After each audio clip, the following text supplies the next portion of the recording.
le monde va bien ce soir? Est-ce que tout le monde va bien ce soir? Est-ce qu'on peut pousser des cris de joie pour le Seigneur? C'est pas terminé. C'est pas terminé. Tu as passé plusieurs sessions aujourd'hui. Celle-ci, c'est l'ultime session que tu vas avoir ce soir. Mais ce ne sera pas des moindres. On va encore pousser plus loin. Et on va vivre dans le nom de Jésus. Alléluia. Yes. Hey! Tout le monde tape tes mains. Hey, hey, hey, hey, hey, hey, hey, hey, hey, hey, hey. C'est parti, on y va. Je m'éveille car je sais qu'avec toi, tous mes rêves ont un sens. Je veux vivre ma vie pour toi. J'ai pris ma décision. Tu me relèves, tu me montes. Tu me relèves, tu me montes.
déclarer maintenant je vis. Yes, alléluia. Par le Christ qui me fortifie, je domine sur mes peurs. Maintenant, je vis. Par le Christ qui me fortifie, je domine sur la timidité. Par le Christ qui me fortifie, je domine sur ma honte aujourd'hui. Alléluia. Pourquoi? Parce que j'ai déjà reçu la victoire. Yes. Je l'ai déjà. Alléluia. Pour ce moment, n'hésitons pas à nous tourner vers Dieu. Faisons monter des prières de reconnaissance pour ce qu'il a fait, ce qu'il va faire. Parce que Dieu est fidèle, alléluia. Dieu est fidèle. J'aimerais qu'on se rappelle de ce qu'il a fait à la croix. Ce sacrifice qu'aucun autre ami ne peut faire. Lui, il l'a fait. Par amour, il l'a fait. Alléluia. Guéri par ses blessures, libéré de ses mains percées, par son sang purifié, la victoire nous est donnée. Péché terrassé, Jésus nous a rachetés.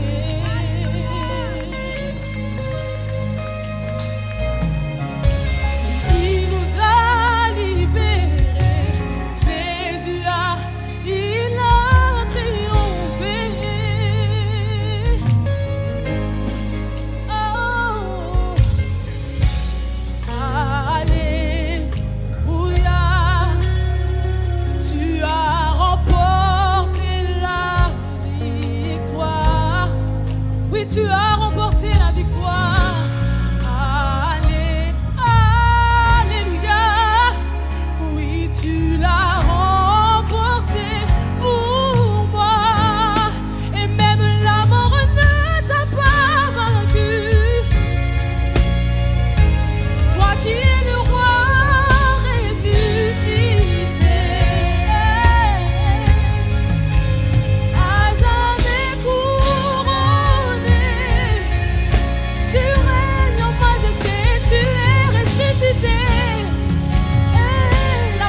sais pas, je sais pas ce qui se passe dans ta vie en ce moment. Et aujourd'hui, j'ai une parole pour toi à travers ce chant, c'est que tu as déjà gagné tous tes combats avec la foi, parce que tu crois en Dieu, parce que tu crois au sacrifice de Jésus à la croix, et parce que tu crois que Jésus a déjà vaincu la mort, parce que cette victoire, tu l'as déjà. Aujourd'hui, je te la donne, tu l'as récoltée déjà. Tu as déjà gagné tous tes combats. Tous tes combats. Tous tes combats. Alléluia. Alléluia. Aujourd'hui, c'est pas un show qu'on est en train de faire. C'est pas un show qu'on est en train de faire. C'est pas un show. Le Saint-Esprit est bel et bien présent. Le Saint-Esprit est bel et bien présent. Il n'y a pas de mensonge. Il n'y a pas de mensonge dans la présence du Saint-Esprit.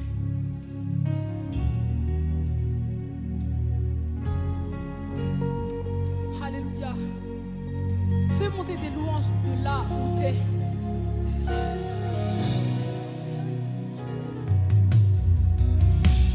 Tu m'appelles par-delà des eaux. Quel inconnu, aucun appui. Tu te révèles dans ce mystère et dans l'abîme, ma foi demeure. On va redire ça ensemble. Tu te rappelles par-delà des eaux. Quel inconnu, aucun appui. Tu te révèles dans ce mystère et dans l'abîme, ma foi demeure.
faire ce que tu veux de moi. Tu fais ce que tu veux de moi, Père éternel. Et parce que je t'appartiens, je veux être malléable, Père éternel. Je veux être malléable, je veux me laisser conduire par ton esprit. Je veux que ce soit toi et personne d'autre, Seigneur Père éternel. Parce que je t'appartiens, Père éternel. Je t'appartiens, Père éternel. Tu es mon créateur, tu es mon Dieu. Et c'est toi qui m'as établi aujourd'hui. C'est toi qui nous as établis aujourd'hui, Père éternel. Il n'y a pas de faux semblants. Il n'y a rien de faux, Père éternel. Aujourd'hui, je m'incline devant ta grandeur. Je m'incline devant ta royauté, Père éternel. Je m'incline devant ce que tu es, Jésus. Je m'incline devant ta grandeur, Père éternel. Et c'est toi seul qui prends le commande. C'est toi seul le pilote, Père éternel. C'est toi qui dirige ma vie, Père éternel. Aujourd'hui, je m'incline devant toi. Je m'incline devant ce que tu peux faire. Je m'incline devant ce que tu vas faire, Seigneur Père éternel. Parce que tu fais encore. Parce que tu fais encore. Parce que tu fais encore. Tu fais encore, Père éternel. Tu fais encore, Jésus. Tu fais encore, Yahweh. Tu fais encore, Papa. Tu fais encore, mon frère. Tu fais encore, toi le souverain. Tu fais encore, toi le roi des rois. Aujourd'hui, je m'incline, Seigneur Père éternel. Je m'incline, Papa. Je m'incline devant toi. Je m'incline devant ce que tu es. Je m'incline, Alléluia. Je veux être malléable, Papa. Alléluia. Alléluia. Alléluia. Oh!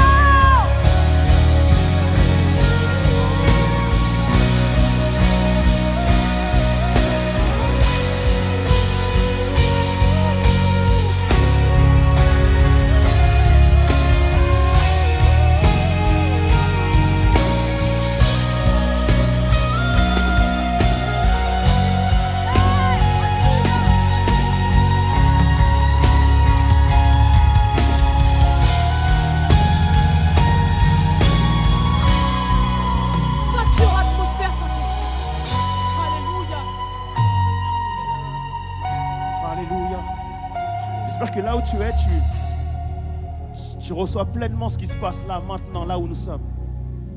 Parce qu'il y a une présence de Dieu qui est vraiment palpable.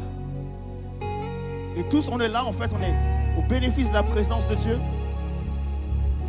Et ce soir, en fait, je suis venu prendre le temps de prier pour toutes les personnes qui sont dans cette situation où, au niveau de tes relations, ça ne se passe pas bien. Ça ne se passe pas bien avec tes parents, ça ne se passe pas bien avec tes frères et sœurs, ça ne se passe pas bien à l'église, ça ne se passe pas bien au travail. Et tu as des relations qui sont comme brisées. Et le pire dans tout ça, c'est que tu ne sais pas comment faire pour solutionner tous ces problèmes-là. En fait, j'ai envie de te raconter une histoire pour te faire comprendre une chose. C'est que ton problème ne date pas d'hier. Ton problème date d'avant ta naissance, en fait. C'est qu'au tout début, il y avait deux personnes qui étaient créées. Et les deux étaient créés en parfaite harmonie. Les deux vivaient ensemble. Ils étaient mariés, ils étaient ensemble et leur relation allait bien. Mais malheureusement, à cause du diable qui est venu leur raconter un mensonge, les deux ont chuté. Et à partir de ce moment-là, en fait, leurs relations ont été brisées. Et ça s'est manifesté dans leur couple, ça s'est manifesté chez leurs enfants. Et depuis ce moment-là, en fait, on se rend compte que dans l'Ancien Testament, il y a eu des accusations, il y a eu des viols, il y a eu des relations complètement brisées. Il y a eu des personnes qui n'ont jamais pu se réconcilier. Il y a des personnes qui ont subi des trahisons. Il y a des personnes qui ont été jetées en prison. Il y a des personnes qui ont été jetées dans les fosses aux lions. Tout ça parce que dans l'humanité, en fait, à cause du péché, nos relations ont été brisées. Et tu te rendras compte si tu lis la parole de Dieu que tout l'Ancien Testament est sur cette question-là. Comment faire pour solutionner tout ça? Et lorsque Dieu a réalisé que personne sur la terre ne pouvait rien solutionner, alors il s'est dit une chose, c'est qu'il n'existe rien sur cette terre que le ciel ne peut pas solutionner. Alors il a décidé un jour d'envoyer son propre fils, Jésus-Christ, pour solutionner le problème. Et Jésus, il est venu, il est mort à la croix. Et la croix, c'est ma solution. Et la croix, c'est ta solution. Et te dire ce soir que la solution, c'est pas d'essayer de faire de par tes propres forces, mais d'accepter ce que Jésus, il a fait pour toi.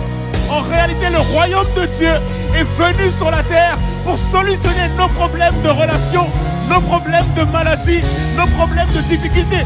Et ta relation a une solution ce soir, c'est dans le royaume des cieux. Tu n'as pas à chercher le royaume parce que le royaume est venu. Tu n'as pas à aller chercher le royaume parce que le royaume est déjà là. Le royaume de Jésus-Christ est déjà là et c'est ta solution ce soir. Alors je prends le temps de prier pour toi. Et j'ai à cœur de faire un appel et te dire si toi dans ta chambre ce soir, si toi dans ton salon ce soir, tu veux trouver la solution, elle est là, elle est en Jésus-Christ. Et je vais prier mes amis. Je prends le temps de prier. Peut-être que tu ne vas pas lever la main au début de la prière. Peut-être que tu ne vas pas y croire au début de la prière. Mais je t'invite à ce que tout au long de la prière, si Dieu te parle au travers de cette prière, de lever la main, de te mettre à genoux et de laisser Dieu véritablement que son esprit puisse venir s'emparer de toi. Parce que j'ai compris une chose lorsque j'avais des problèmes de relation, que ce soit avec mon père, des problèmes de relation, que ce soit avec mes amis, qu'en réalité la solution ne devait pas venir d'eux, mais la solution devait venir de moi. J'ai compris que je devais laisser l'Esprit de Dieu m'envahir pour que moi je puisse changer de caractère et afin que je puisse solutionner mes problèmes de relation. Tes relations vont changer parce que Jésus va te changer toi. Tes problèmes vont changer parce que Jésus va te changer toi. Il y a quelque chose au fond de ton cœur que Jésus a besoin de guérir ce soir. Il y a quelque chose au fond de toi que Jésus a besoin de guérir. Mais j'ai à cœur de prier pour toi. Pas seulement pour que ta relation puisse changer, pas seulement pour que ta relation puisse être guérie, mais je crois de tout mon cœur que Jésus fait appel à toute une génération de serviteurs, une génération de servantes qui vont saturer véritablement, l'atmosphère. Et si Jésus te guérit ce soir, c'est parce qu'il veut faire de toi un évangéliste. S'il te guérit ce soir, c'est parce qu'il veut faire de toi un pasteur. S'il te guérit ce soir, c'est parce qu'il veut que tu ouvres une entreprise qui va bénir des gens. Alors je ne vais pas seulement prier pour ta relation, mais je prie aussi pour le potentiel que Jésus a mis en toi, pour le changement qui va opérer au travers de toi. Alléluia. Seigneur Jésus, si je prie ce soir, c'est pas par mes propres forces, mais c'est parce que je sais que tu as vaincu le malin. Si je prie ce soir, c'est parce que je sais que tu as vaincu la mort. Si je prie ce soir, c'est parce que nous avons la victoire sur la mort. Alors Seigneur Jésus, roi des rois, je prie pour toutes les personnes qui sont dans leur chambre, dans leur salon, Seigneur Dieu. Je prie pour elles, Seigneur Jésus, roi des rois, afin que tu leur apportes la guérison, afin que tu leur apportes la solution, afin que tu viennes guérir, afin que tu viennes restaurer, afin que tu viennes rétablir les relations, Seigneur Jésus, roi des rois. Seigneur, tu vois les pères qui pleurent, tu vois les mères qui pleurent, tu vois les enfants qui pleurent, tu vois les sœurs et les frères qui pleurent. Seigneur, je prie maintenant, Père très saint, que les pleurs puissent s'arrêter. Je prie maintenant, Seigneur Jésus, que les larmes puissent cesser de couler. Je prie, Éternel des armées, pour tous ceux qui ont perdu, Seigneur Dieu, qu'ils retrouvent, Seigneur Jésus, en toi la vie, Seigneur Dieu. Je prie que tu souffles, je prie que tu souffles, je prie que tu souffles, Seigneur, que tu souffles, Jésus, sur leur vie, Seigneur Jésus, roi des rois. Parce que, Seigneur Dieu, tu veux lever une génération, tu veux lever un nouveau peuple, tu veux lever des nouvelles personnes, Seigneur Dieu, remplis de ton feu, remplis de ton esprit, Seigneur Jésus, roi des rois. Alors s'il te plaît, Seigneur Dieu, ce soir, Éternel des armées, viens guérir, viens sauver, viens restaurer, viens rétablir dans le nom de Jésus. Nous crions à toi, Seigneur. Nous crions à toi, Seigneur Jésus. Nous sommes ton peuple, nous sommes tes enfants, nous sommes ton peuple, Seigneur Dieu. Et nous t'appartenons, Seigneur Jésus. Et nous déclarons la victoire sur nos vies. Nous déclarons ta victoire sur nos vies, Père. Dans le nom de Jésus. Alléluia. Chante ce soir, chante. Alléluia.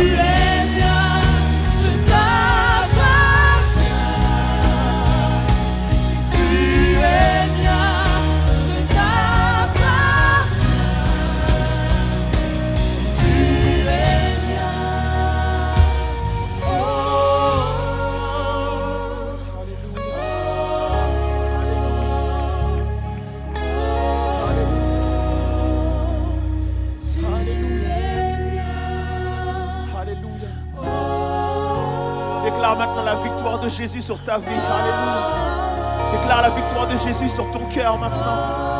Parce que Jésus vient guérir, il vient solutionner. Déclare la victoire de Jésus. La victoire de Jésus à la croix, elle est pour toi ce soir. La victoire de Jésus à la croix, elle est pour toi ce soir. Déclare-la sur ta vie, déclare-la sur ta vie. Alléluia. Le royaume est venu rien que pour toi ce soir. Alléluia. Le royaume est là rien que pour toi ce soir. Jésus veut guérir, Jésus veut solutionner. Alléluia.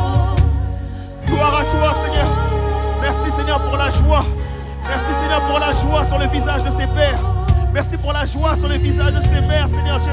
Merci pour les relations, Seigneur, que tu rétablis, Seigneur Jésus. Et surtout, merci pour ce nouveau peuple que tu lèves, Seigneur Dieu. Seigneur, je suis tellement content d'appartenir à ce nouveau peuple, Seigneur Dieu. Un peuple guéri, un peuple sauvé, un peuple élu, un peuple acquis, Seigneur Jésus. Un peuple qui t'appartient, Seigneur Dieu. Oui, nous t'appartenons, Seigneur Dieu. Oui, je t'appartiens, Seigneur, et tu es mien, Seigneur Jésus. Merci parce que tu m'as permis un jour de te choisir. Et lorsque tu t'es choisi, Seigneur, tu m'as guéri, Seigneur Dieu. Alors merci pour les guérisons, Seigneur Jésus. Et ce soir, nous voulons t'acclamer, Seigneur Dieu. Seigneur, nous voulons t'élever, Seigneur Jésus. Seigneur, nous voulons t'élever, Seigneur Jésus. Et dire oui, Seigneur Dieu. Merci pour la guérison, Seigneur. Alléluia, yes. Merci, Seigneur, pour la guérison, Seigneur Dieu. Merci pour ces relations rétablies, Seigneur Dieu. Merci pour ces ministères renouvelés, Seigneur Dieu, papa. Merci pour ces personnes que tu relèves. Alléluia. Merci pour ceux que tu relèves, Seigneur Dieu. À toi toute la gloire, Seigneur Jésus.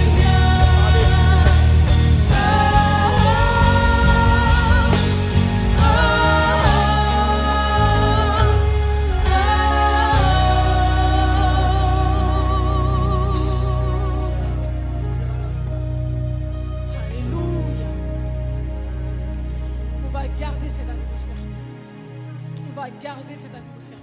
Ne laisse pas partir cet instant. Ne laisse pas partir cet instant. Il y a eu des proclamations. Mais dans ces proclamations, il y a eu des délivrances. Il y a eu des guérisons. Il y a eu du réconfort. Et toutes ces récoltes, on les récolte dans la présence d'une seule personne. Et c'est le Saint-Esprit. J'ai à cœur de dire aujourd'hui en fait que toi qui me visionnes, il y a quelqu'un qui court derrière des réponses, qui court derrière des amis pour avoir une réponse, pour avoir une identité. Une personne qui se dit Seigneur, je sais, qui ne sait pas, qui ne sait pas qui elle est. Et au lieu de se tourner derrière Dieu, vers Dieu, elle essaie de faire un copier-coller, elle essaie de se dupliquer sur l'identité d'une personne. Mais aujourd'hui, je vais te dire quelque chose. C'est que Dieu, il te cherche toi. Dieu, il cherche ton cœur. Dieu, c'est ton cœur qu'il cherche. Dieu veut ton cœur. Dieu ne te veut pas en troupe. Dieu te veut seul. Dieu te veut toi. C'est toi que Dieu veut. C'est toi que Dieu veut. Arrête de courir. Arrête de chercher. Regarde devant toi. Regarde devant toi. Prends ce temps à part et parle à Dieu. Reviens au début. Reviens où tout a commencé. Reviens où tout a commencé. Prends ce moment et parle à ton Dieu. Ébloui par ta présence, je veux rester assis à tes pieds, captivé par ce précieux moment.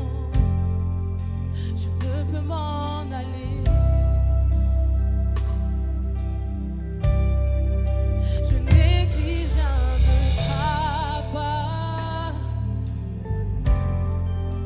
Jésus, tu ne me dois rien du tout. Au-delà de tout ce que tu peux faire, je te veux toi. Et retourne à la source. Pardonne-moi, car je n'ai pas été vrai. Pardonne-moi, je t'ai bien trop négligé, mais je veux revenir à nos débuts. Aujourd'hui, je t'ouvre mon cœur. Ensemble, pardonne-moi. Pardonne-moi, car je n'ai pas été vrai. Pardonne-moi,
tout ça ne pas laisser.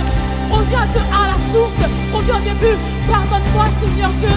Pardonne-moi parce que je t'ai tourné le dos. Pardonne-moi parce que parfois, Seigneur Père éternel, j'ai pas eu confiance en toi. Pardonne-moi parce que j'ai préféré regarder à gauche, à droite. Et j'ai pas fixé ton nom, j'ai pas fixé ton amour. Alléluia. Mais je veux revenir à nos débuts. Aujourd'hui, je t'ouvre mon cœur. Et pardonne-moi, Jésus. Pardonne-moi, Jésus. Je n'ai pas été vrai, pardonne-moi. Je veux revenir à nos débuts.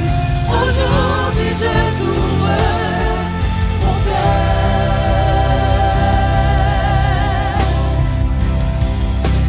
Pardonne-moi, car je n'ai pas été vrai. Pardonne-moi, je t'ai bien trop négligé. Je veux revenir à lui. Aujourd'hui, je t'ouvre mon cœur. J'aimerais que là où tu es, cette fois-ci, tu fasses cette prière à Dieu et que tu lui dises, ok, Seigneur, là j'arrête tout, tu m'as saisi. Et finalement, je sais que tous les bénéfices que je peux récolter dans ma vie, c'est en gardant les yeux fixés sur toi. Et on va chanter ensemble. On va chanter ensemble. Je te veux toi et personne. Donc il n'y a personne qui est égal à toi, Seigneur Dieu. Ah, c'est toi que je veux dans ma vie. C'est toi que je veux pour mon travail. C'est toi que je veux pour mes projets. C'est toi que je veux pour mes relations. C'est toi que je veux pour ma famille. C'est toi que je veux, Père éternel, pour mon église. C'est toi. La solution, c'est toi. La solution, c'est toi. La solution pour la France, c'est toi. C'est toi, Père éternel. Je te veux, toi, personne d'autre, non personne d'autre, personne d'autre. Hey!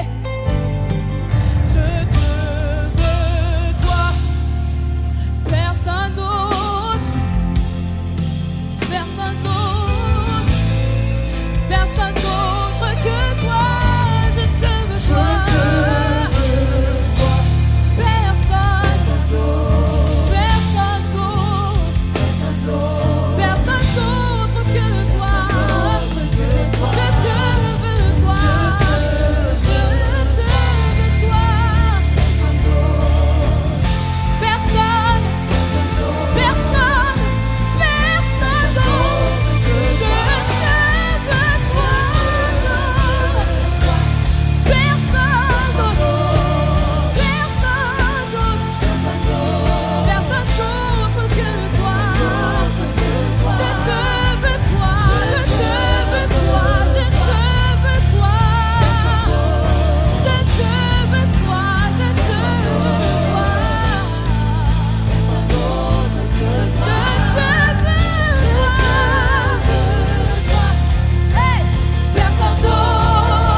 peut saisir ce que tu dis à travers ce sourire. C'est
Vraiment heureux d'être ici, on est vraiment bénis, c'est un moment merveilleux et j'aimerais qu'on puisse commencer ce moment par une courte prière.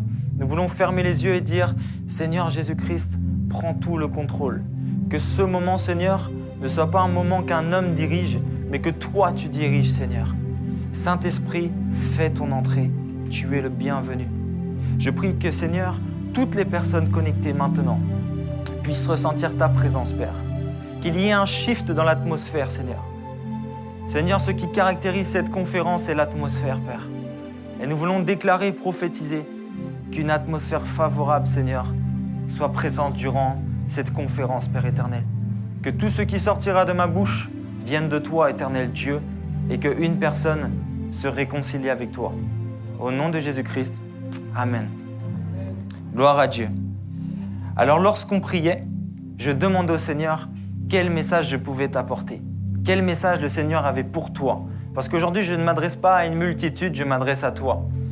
En effet, la Bible déclare quelque chose de très fort. Dans Éphésiens 5, à partir du verset 25, je vais lire rapidement. Éphésiens 5, 25. « Marie, que chacun aime sa femme comme Christ a aimé l'Église.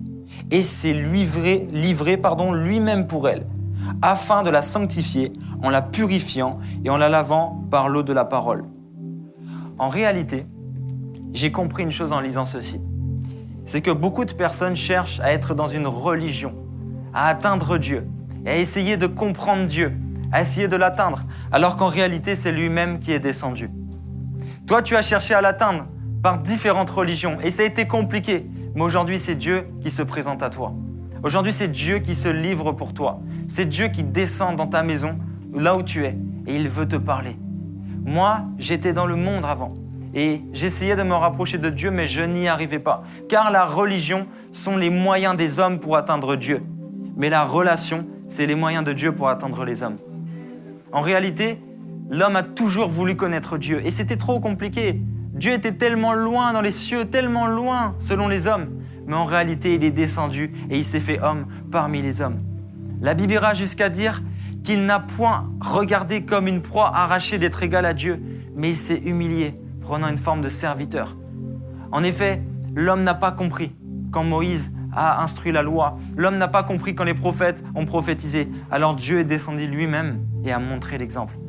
Et ce qui m'a touché, c'est que moi, je ne comprenais pas cet aspect. Des gens me disaient, Dieu veut te pardonner, demande le pardon à Dieu. Mais moi, je disais, mais à quoi ça sert d'être pardonné ? Ça ne m'intéressait pas d'être pardonné parce que je ne me sentais pas pécheur.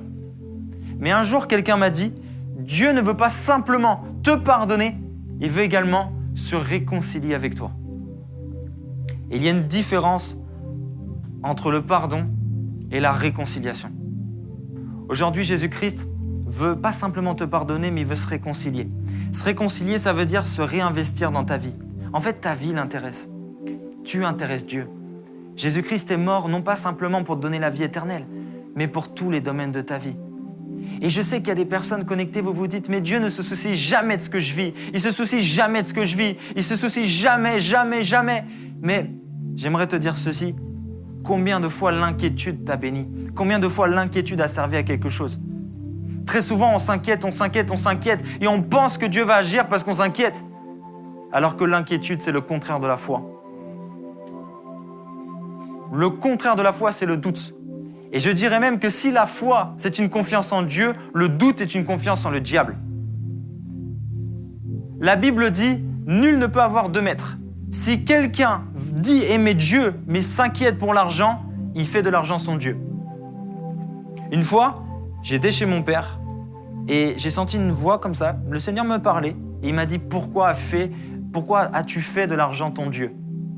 Et j'ai répondu à Dieu, j'ai dit, mais Seigneur, j'ai jamais fait de l'argent mon Seigneur, je ne comprends pas.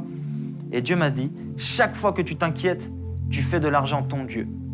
Car l'argent est un bon serviteur, mais un très mauvais maître. Alors j'ai compris une chose, c'est que dans ma relation avec Dieu, il y a des principes que je devais comprendre. C'est que Christ, en fait, je ne suis pas simplement un disciple de Christ, je ne suis pas simplement l'ami de Christ, mais Dieu veut faire de moi son épouse. Dieu veut faire de moi une relation avec lui.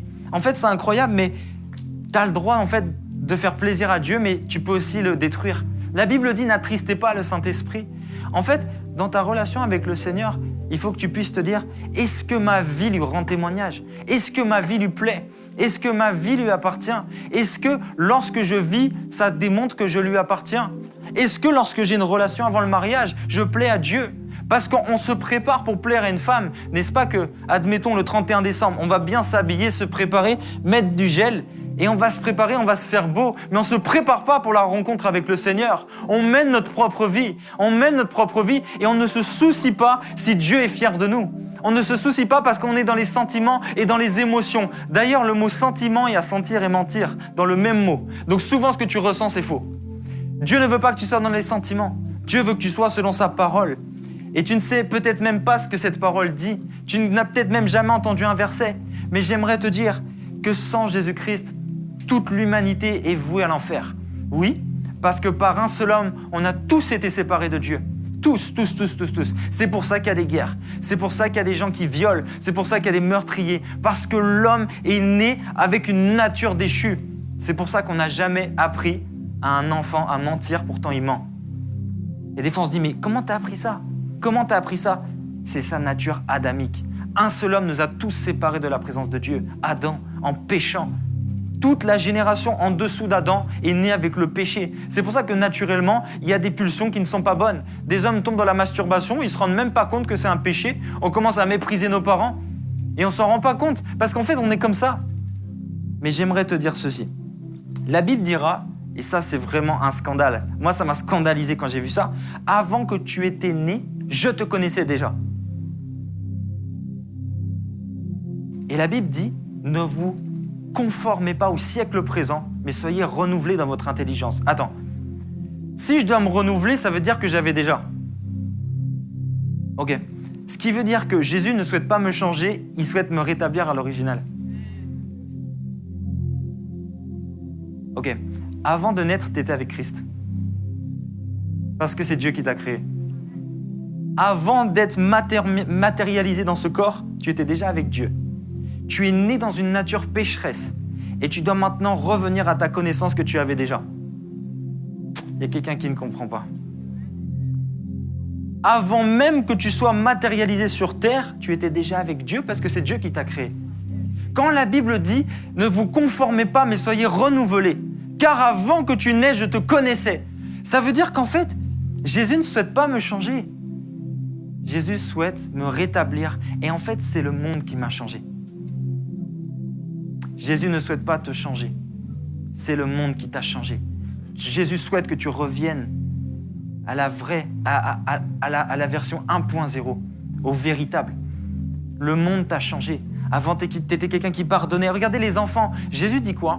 Regardez ces enfants. Le royaume des cieux est pour eux. Il faut être comme eux. Parce qu'un enfant, s'il a mal, quelqu'un le frappe, quelques temps après, il oublie, il y retourne. N'est-ce pas que quand un papa va gifler son enfant, l'enfant il va revenir « Papa, papa, je t'aime ». L'enfant il oublie, il pardonne, il a le cœur de Dieu. Parce que quand tu nais, quelque part, dans cette transition dans l'enfance, tu as encore cette nature un petit peu innocente.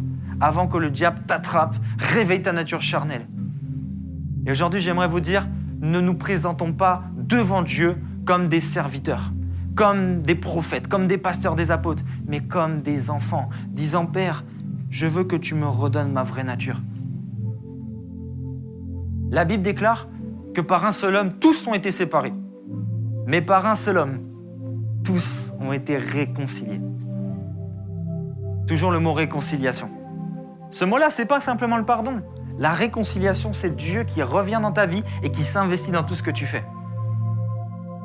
Et des fois, malgré que tu sois chrétien, tu vis des persécutions et des galères. La Bible dit quoi? Prenez comme un sujet de joie toutes les diverses épreuves auxquelles vous êtes confrontés, car l'épreuve produit la patience, et la patience produit la persévérance. En fait, la vie chrétienne, parfois, on te l'a prêché comme un mensonge. On t'a dit « Oh, donne ta vie à Jésus, tu vas avoir la paix ». Peut-être que des fois, tu n'auras jamais la paix, tu vas souffrir, on va te persécuter, on va te haïr au nom de Jésus, on va te mener devant les tribunaux, on va publier des choses sur toi sur Internet. Pourquoi? Parce que tu es chrétien. Parce que Jésus a dit « Ils m'ont haï, ils vous haïront ». En fait, quand tu donnes ta vie à Jésus, tu rentres en guerre avec le diable. C'est pour ça que moi, quand j'ai donné ma vie à Jésus, je n'ai pas connu la paix.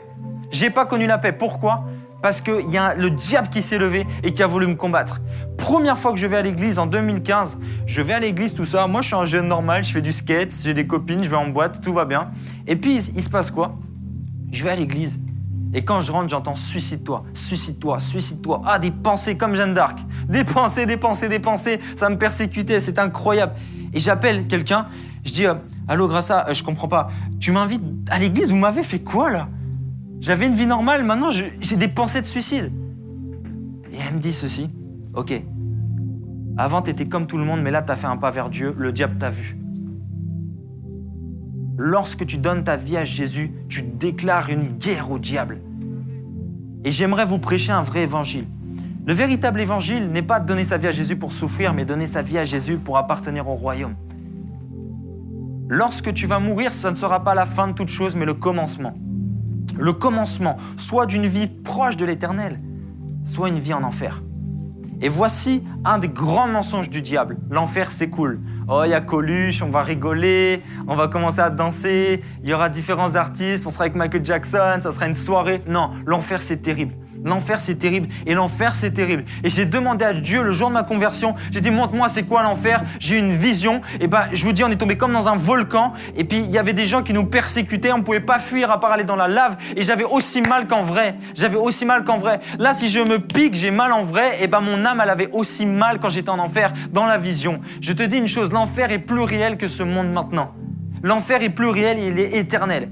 La Bible déclare « Car Dieu a tant aimé le monde qu'il a donné son Fils unique, afin que quiconque, toi, même si tu es musulman, même si tu es juif, même si tu ne crois pas, afin que quiconque croit en lui ne périsse pas, mais ait la vie éternelle. » Après, c'est écrit « Dieu n'a pas envoyé son Fils pour juger le monde. » C'est pas un jugement, mais pour qu'il soit sauvé par lui. Après, Jean 3,18 nous dit « Mais celui qui ne croit pas au Fils unique de Dieu est déjà condamné. » Pourquoi ? Parce que par un seul homme, on a tous été condamnés en fait. Et il nous fallait un sauveur. La première chose que Dieu veut faire, c'est de te montrer que tu as besoin d'un sauveur. Oh, tu dis, mais moi, vas-y, je mène ma vie, vas-y, j'ai pas besoin de Dieu. Ok, t'as pas besoin de Dieu, ok. Moi, je crois qu'on peut vivre sans Jésus. Moi, j'y crois. Moi, je crois qu'on peut mener une vie sans Jésus, carrément. Carrément. Bob Marley l'a fait. On peut mener une vie sans Jésus. Elon Musk le fait encore. Différentes personnalités le font. Ok, on peut vivre sans Jésus, mais c'est grave possible. Mais est-ce que tu pourras mourir sans ? Comment vas-tu te justifier ? Parce que plus tu seras proche de Dieu sur terre, plus tu seras proche de Dieu là-haut. Mais si tu rejettes celui qui veut te sauver, comment va-t-il te recevoir ? Oh, ce n'est pas comme dans les Simpsons, où quand tu montes au ciel, c'est drôle et tout ça. Il y a comme Saint-Pierre à la porte du paradis. Ce sont des hérésies. Il n'y a aucun purgatoire. Ce n'est pas parce que tu pêches, tu attends, tu vas au purgatoire, Dieu te purifie, tu vas au ciel. Non, la Bible déclare, il n'est dit qu'une seule fois. Tu vas mourir et il n'est réservé à l'homme que de mourir une seule fois. Après quoi vient le jugement. Et d'ailleurs, il y a deux jugements. Le jugement des rebelles et le jugement des chrétiens. Oui, je dois parler de cela. C'est un thème sur l'amour de Dieu. Et oui, je parle de l'amour de Dieu parce que l'amour de Dieu prend soin. Mais aimer, c'est dire la vérité. Et je sais qu'il y a une personne aujourd'hui qui en a marre d'entendre « Dieu t'aime ». Il y a une personne qui doit entendre la réalité du monde spirituel, la réalité de la conséquence du péché. Lorsque tu vas mourir, il va se passer une chose. Soit Dieu va dire « Viens, entre, bon et fidèle serviteur », et je prie que ça soit ton partage au nom de Jésus. Soit il va dire « Arrière de moi, je ne t'ai jamais connu ». Connaître, c'est le même mot lorsque la Bible déclare que Joseph n'avait jamais connu Marie. C'est dans le mariage, n'est-ce pas ? Ok. Connaître, c'est quelque chose dans l'intimité. C'est-à-dire qu'aller à l'église, ce n'est pas connaître Dieu parce que tu n'es pas en intimité. La Bible ira jusqu'à dire dans Matthieu 6, lorsque tu pries, ne multiplie pas de vaines paroles, comme les païens, les athées, qui pensent qu'à force de paroles, Dieu va les exaucer. C'est vrai, des fois, on voit des gens réciter des psaumes. Ils récitent des psaumes. Une fois, j'ai croisé quelqu'un qui elle allait en boîte, mais elle récitait des psaumes tout le temps. Mais Dieu ne peut pas l'écouter. Dieu ne peut pas l'écouter. Pourquoi ? Parce que sa prière est vaine. Tu n'ajoutes pas la foi à ce que tu dis. Tu ne dois pas simplement réciter. Comment on prie, en fait ? Vaut mieux un cœur sans mots que des mots sans cœur. Même Dieu comprend tes larmes. Il comprend tes larmes. Mais ce qu'il veut faire avec toi, c'est bien au-delà de te faire prier ou lire la Bible. Il veut te connaître dans l'intimité. Matthieu 6 nous dit encore, quand tu pries, ne va pas devant les gens pour montrer que tu sais prier. Va dans le lieu secret, cherche-le et démontre à Dieu que là tu le cherches. Cherche-le et dis-lui, Seigneur, je ne sors pas de cette pièce sans t'avoir rencontré. Peut-être que certains ne vont pas me croire, mais Jésus m'est apparu en 2015. Oui, Jésus m'est apparu. J'étais dans mon jardin et j'ai dit, Jésus, je t'abandonne si tu ne m'apparais pas. Je me suis endormi en un coup et je l'ai vu descendre du ciel, descendre sur moi. Je ne pouvais pas mettre mes yeux sur lui. Bon, maintenant, je sais qu'on ne peut pas le voir, mais moi, je ne savais pas à l'époque. Du coup, je ne peux pas mettre mes yeux sur lui, je vois que autour de lui. Il descend sur moi, il descend comme ça, il se présente devant moi. Il me dit, crains-moi. Et je me réveille. J'étais tellement déçu. Je me suis dit, genre, il m'a pas dit autre chose. C'est tout. Genre, le truc le pire, quoi, craindre Dieu, genre, ça va me servir. Et je me suis rendu compte que c'était la plus grande révélation que Dieu voulait m'apporter. La Bible ira jusqu'à dire le commencement de la sagesse, c'est la crainte de Dieu. Mais moi, je vais même dire autre chose. Le commencement de tout, c'est la crainte. Parce que tout ce que tu fais sans Dieu, Dieu n'est pas avec toi. Psaume 127 au verset 1. La Bible ira jusqu'à dire si l'Éternel ne bâtit, celui qui bâtit, bâtit en vain. En fait, ta vie n'est que destruction parce que tu bâtis sans Christ. La Bible ira jusqu'à dire dans Romains 8 au verset 1, il n'y a aucune condamnation pour ceux qui sont en Jésus-Christ. En fait, si ta vie n'est qu'échec, c'est que tu as besoin de la reconstruire avec Christ. Oh, combien c'est difficile d'avoir divorcé. Combien c'est difficile de voir ses parents qui ne sont plus ensemble. Combien c'est difficile d'avoir été violé. Combien t'en veux à Dieu. Et je te comprends quelque part. Mais si Dieu est responsable de tout le mal, qu'est-ce que le diable fait? Eh oui. Si tu reproches toujours à Dieu ce que tu vis, mais qu'est-ce que le diable fait dans cette histoire? Oh, laisse-moi te dire que quand tu souffres, ce n'est pas Dieu. Ce n'est pas Dieu. C'est l'ennemi de ton âme qui veut te faire douter de celui qui veut te libérer. La Bible ira jusqu'à dire encore « L'Éternel est une tour forte où le juste se réfugie ». Oh, aujourd'hui, je vais trop donner foi en Dieu. Vous savez ce qu'on a fait, nous les chrétiens, et ce qu'on a fait sur Internet, c'est qu'on a trop parlé du diable. Oh, le diable est puissant. Oh, le diable, la sorcellerie et les démons. Je tiens à vous dire, la Bible nous donne une parole incroyable. Il dit « Voici, j'ai dépouillé les ordonnances qui vous condamnaient. J'ai livré en spectacle le diable à la croix. » En fait, je vais te dire un truc, tu n'as pas à vaincre le diable, il a déjà été vaincu. Tu ne dois même plus prier pour ta victoire, tu dois prier dans la victoire.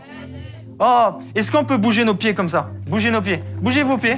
Même vous, devant votre caméra. De la même manière que tu sens tes semelles, de la même manière que tu sens tes pieds, tu dois sentir la domination sur le diable. Satan est sous tes pieds, sous tes pieds, sous tes pieds, sous tes pieds. La Bible dit, tu n'as pas à lutter contre la chair et le sang, mais contre Satan. Lutter, c'est pas combattre. La Bible ne te dit pas de combattre Satan, elle te dit de lutter Satan. Pourquoi? La lutte, c'est tenir en domination. Satan est déjà dominé, je le tiens encore au sol. Oh, il y a quelqu'un aujourd'hui qui est libéré de la peur. Et ce message-là, il concerne tellement de personnes. Tellement de personnes. Pourquoi? Parce qu'il y a des personnes qui ne comprenaient pas trop le but de la vie chrétienne. Le but de la vie chrétienne, c'est pas de vivre ta propre vie et d'y associer Jésus. C'est de vivre la vie de Christ. La Bible déclare, ce n'est plus moi qui vis, c'est quoi? C'est Christ qui vit en moi. Ok, ça veut dire que tout ce que tu fais doit lui rendre gloire. 1 Corinthiens 10, 31 nous dit ceci. Que vous mangez, que vous buviez, quoi que vous fassiez, faites tout pour la gloire de Dieu. Moi, je te pose cette question. Quand tu te masturbes, tu le fais pour Dieu?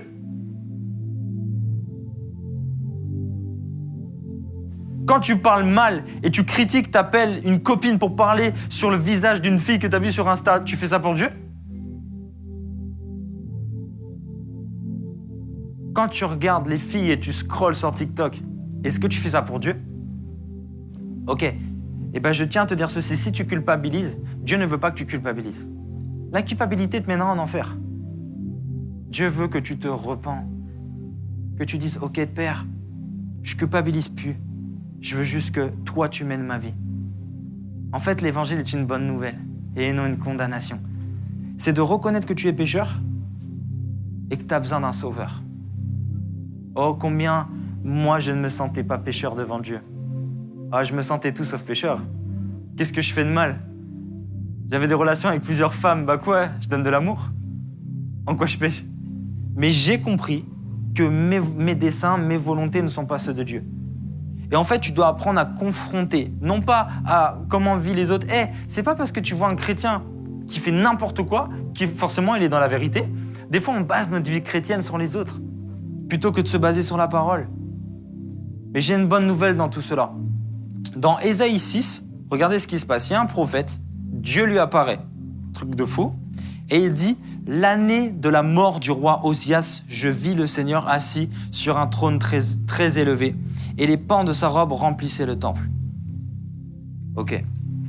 Maintenant, quand on lit Ézéchiel 16, 8, regardez ce que c'est écrit. « J'entendis », je vais même le prendre en entier, c'est encore mieux. Ézéchiel 16, au verset 8. Voici ce que la Bible dit. « Je passais près de toi, je te regardais, et voici ton temps était là, le temps des amours.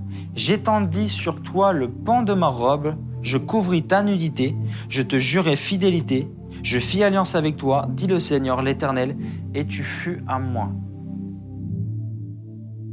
Ok, il y a quelqu'un qui va avoir une révélation là.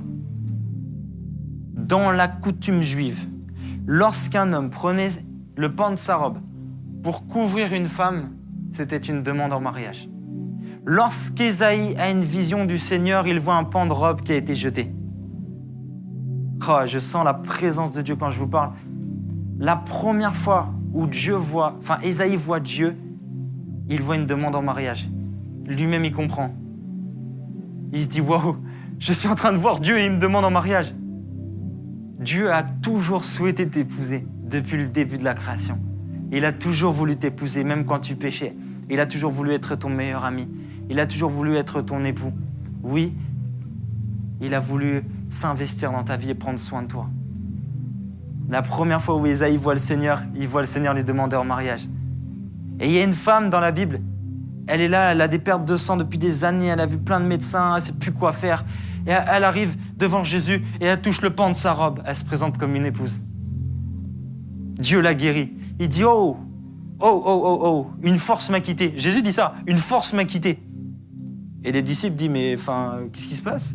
Et Jésus dit, non, il y a quelqu'un qui m'a touché, une force m'a quitté. Mais les disciples lui disent, mais tout le monde te touche, t'es quand même Jésus de Nazareth, quoi. Jésus dit, attends, là, il y a quelqu'un qui a changé de dimension, là. Elle s'est approchée de moi différemment des autres. Il y a la foule et il y a l'épouse. Il y a la foule et il y a les disciples. Il y a la foule et il y a la dimension de l'épouse. C'est pas pareil du tout. C'est pas pareil du tout parce que cette femme s'est approchée avec une intimité. Et aujourd'hui, Dieu va relâcher une puissance dans ta vie si tu fais de lui ton époux. Oh, ça doit parler à quelqu'un. Et les pharisiens, c'était des docteurs de la loi juive. Et ils s'embrouillaient trop avec Jésus. Ils s'embrouillaient tout le temps. Parce que Jésus leur dit, votre père, c'est Satan. Et oui, et c'était la vérité. C'était la vérité. Il leur disait, votre père, c'est le diable. Parce que si vous disiez que vous aviez Dieu comme père, vous ne me détesterez pas. Mais au final, ils l'ont tué. Ça prouvait qu'ils avaient le diable. Quand tu rejettes Jésus, tu démontres que tu n'as pas Dieu. Et comment on sait qu'on rejette Jésus? C'est quand notre vie n'est pas pour lui. Dieu veut que quelqu'un aujourd'hui revienne à une consécration totale. Consécration, c'est quoi? C'est une mise à part. Dieu veut te mettre à part, que tu ne sois plus comme les gens de ce monde. Regardez ce que la Bible dit dans Matthieu 22. Matthieu 22, la Bible dit quoi? Les pharisiens, on en a parlé juste avant, ayant appris, ils parlaient avec Jésus, tout ça.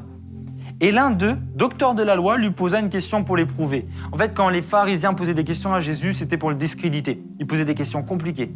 Il lui dit, ok, maître, quel est le plus grand commandement de la loi? Jésus lui répondit, tu aimeras le Seigneur ton Dieu de tout ton cœur, de toute ton âme et de toute ta pensée. Alors j'ai compris quoi? La première chose que Dieu fait, c'est qu'il veut redevenir le premier dans ta vie. Le premier, pas Netflix. Non, pas les hommes, pas les femmes, pas TikTok, pas Instagram, pas être vu, pas plaire même à tes parents, bien qu'il faut les honorer. Mais d'abord Jésus-Christ dans ton cœur. La première chose que Dieu fait, c'est qu'il t'épouse et il veut que tu sois le premier, qu'il soit le premier dans ton cœur. C'est la première chose que tu dois faire. Mais le souci, c'est qu'il y a des chrétiens La Bible nous parle dans le livre de Jacques, des personnes, ou même pas des chrétiens, mais des personnes qui prient quand même, mais qui prient mal. La Bible dit, dans Jacques 4, au verset 3, « Vous demandez, mais vous ne recevez pas, parce que vous demandez mal, dans le but de satisfaire vos besoins. » Voilà. En fait, tu veux prier pour que Dieu bénisse une vie dont il est exclu. Tu es dans une relation avec quelqu'un, tu sais même pas si c'est Dieu qui veut que ce soit cette personne, mais tu demandes « Oh Seigneur, bénis cette relation, donne-moi mon mariage. » Mais Dieu n'a peut-être même pas initié cette relation, comment il va la bénir? Aujourd'hui, on doit apprendre à redevenir dépendant du Créateur. Vous demandez, mais vous demandez mal, dans le but de ne pas faire la volonté de Dieu, mais votre propre volonté. Adultère que vous êtes. Waouh, c'est fort ça. Ne savez-vous pas que l'amour du monde est inimitié contre Dieu?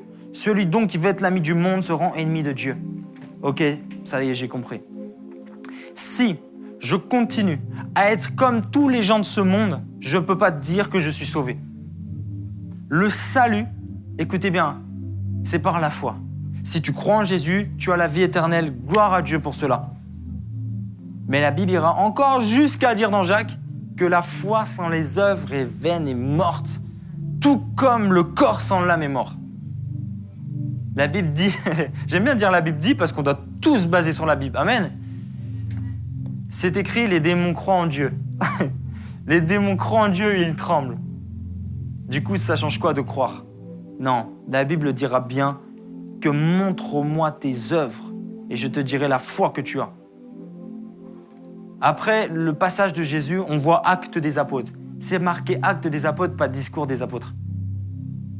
Ta vie doit démontrer que tu appartiens à quelqu'un d'autre. Tu dois être différent. Là où les gens critiquent, tu dois aimer. Là où les gens calomnient, tu dois dire du bien. Tu dois prier pour ceux qui te maltraitent. Tu dois dire du bien de ceux qui te maudissent. Tu dois faire du bien. Tu dois être un agent de bien. Tu dois calmer les querelles. Quand il y a des gens qui s'embrouillent, tu les réassocies. Quand il y a pas d'amour dans ta famille, tu es la lumière. La Bible te dit que tu es la lumière du monde. Tu dois marquer la différence. Mais comment vas-tu impacter un monde où tu lui ressembles tellement ? Tu lui ressembles tellement, comment vas-tu l'impacter? Le but de la vie chrétienne, c'est de s'humilier et de dire « Jésus, je reconnais que je suis pécheur. » Ensuite, Dieu fait de toi une lumière et tu impactes les nations. À 6 mois de conversion, je suis parti au Maroc évangéliser. J'ai pris une valise avec des Bibles et je suis parti évangéliser. Après, je suis allé au Sénégal, que dans des pays musulmans. Je devais annoncer aux nations que Jésus m'avait sauvé. Oh, l'évangile n'est pas lire simplement la Bible, c'est une rencontre avec Christ. Je peux même pas te prouver que Jésus il existe. Je peux pas te prouver que Jésus il existe. Mais tu peux le rencontrer aujourd'hui. Tu peux le rencontrer aujourd'hui. Je dis, tu peux le rencontrer aujourd'hui. Et le dernier verset se trouve dans Apocalypse 2, verset 4. La Bible dit que je connais tes œuvres. Je sais que tu es persévérant, mais tu as abandonné ton premier amour. Et il y a quelqu'un aujourd'hui, tu dois remettre Jésus à la première place. Tu dois remettre Jésus à la première place. Moi, je veux, lorsque je te vois, que tu marques la différence. Tu sais que tu es ambassadeur de Christ, nous dit la Bible. En fait, il y a 2 choix. Soit tu profites de ta vie sur terre, mais tu payes là-haut en enfer. Soit tu payes maintenant, mais tu profites après.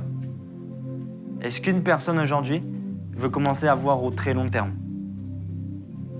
Oh, moi, je ne suis plus à la recherche d'un CDI, mais un CDE, un contrat à durée éternelle. Je ne suis plus à la recherche d'un contrat à durée indéterminée, mais un contrat à durée éternelle. Oh, je ne cherche plus un pass Navigo simplement pour le métro, mais je veux un pass Navigo pour le ciel. Et ce pass Navigo pour le ciel, c'est Christ qui le donne, il s'est donné. Et en plus, des fois, tu dis, mais Dieu ne peut pas me pardonner, j'ai fait trop de choses horribles. Il est mort les bras ouverts. Il t'accueille. Il est mort en t'accueillant. Il est mort en t'accueillant. Il est mort en t'accueillant. Il est mort en t'accueillant. Il est les bras ouverts et il dit, t'as même violé quelqu'un, je veux te changer. Dieu aime le pécheur, mais il n'aime pas le péché. Et il y a une nuance, c'est que le pécheur, c'est toi et il t'aime. Le péché, c'est ce que tu fais et ça, il n'aime pas. Et d'ailleurs, cette phrase qui dit « Venez comme vous êtes », c'est pas McDonald's, c'est Jésus-Christ. Dieu veut véritablement te changer. Et j'aime cette atmosphère glaciale.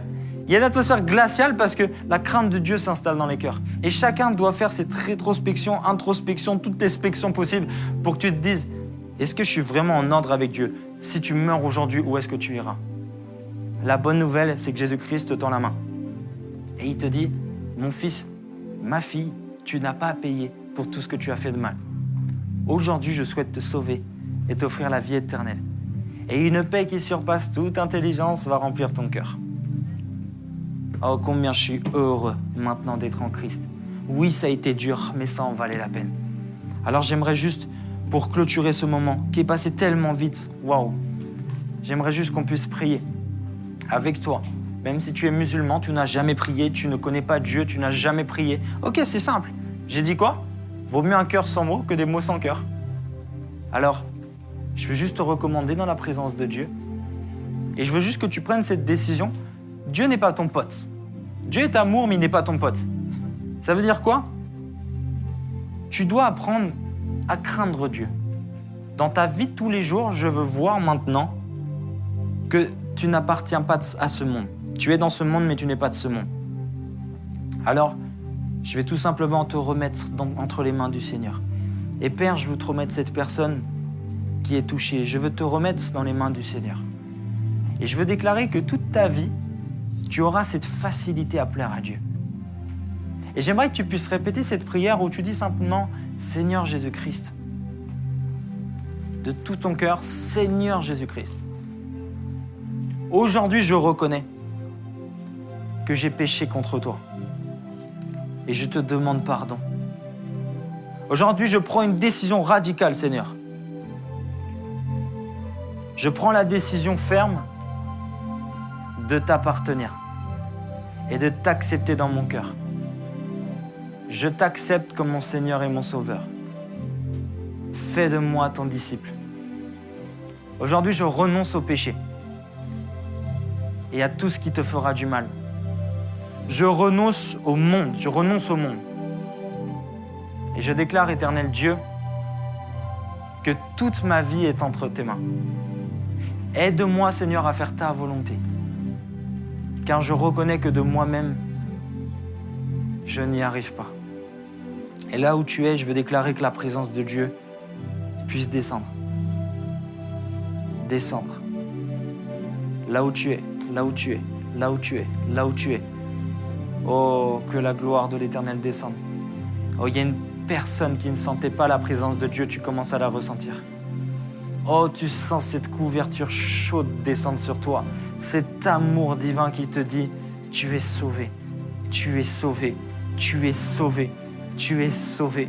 Oh, je sens une gloire maintenant. Même là où nous sommes en présentiel, sentez cette présence qui est libérée. Sentez cette présence, vous tous qui êtes là. Et honorons Jésus-Christ qui fait son entrée.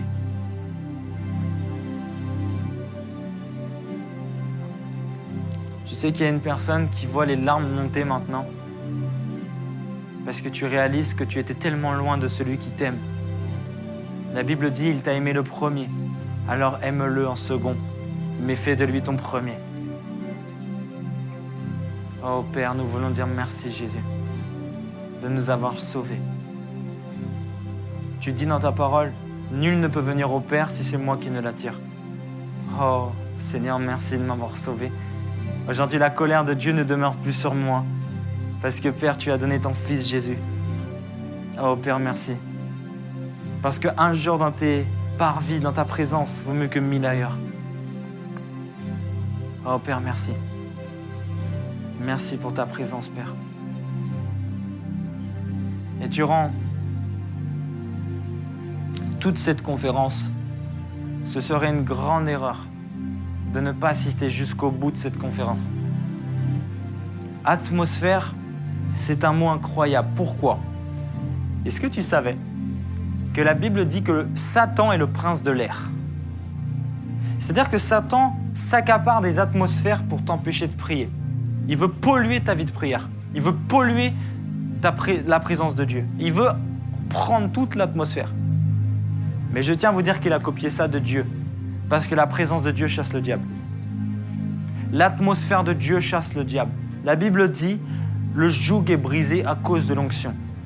Lorsque l'onction, c'est-à-dire la présence de Dieu, c'est-à-dire la gloire de Dieu, c'est-à-dire la main de Dieu, c'est-à-dire que sa présence manifeste est libérée dans une pièce, le diable ne peut pas tenir, il ne peut pas supporter cette odeur. Aujourd'hui, je prie que partout où tu vas, tu témoignes qu'il n'y a de salut que par Jésus-Christ. Le souhait de Dieu, c'est que tu sois réconcilié et que tu aides les autres à être réconciliés avec Dieu. La Bible dira, vous avez été réconciliés et vous avez reçu le ministère de la réconciliation. Dès lors que j'ai reçu Jésus-Christ, je me suis battu pour prêcher l'Évangile. Pourquoi ? Parce que je ne pouvais pas garder pour moi ce que j'avais reçu. Alors c'est pourquoi j'honore Rubens pour cette invitation. On a évangélisé en 2015-2016 avec le collectif ATP et le collectif Hope. C'était incroyable parce qu'on allait voir les gens dans la rue et on leur prêchait l'Évangile et les gens réalisaient que mener leur propre vie ne menait à rien, qu'ils avaient besoin d'un Seigneur et un Sauveur. Aujourd'hui, si tu es déçu de la vie que tu as, il est peut-être temps que ce soit Jésus qui l'a bâti à ta place. Dieu t'aime, ne te sens pas condamné, sens-toi aimé, sens-toi sauvé, sens-toi interpellé par ce message et confronte ce message à ce que tu vis vraiment.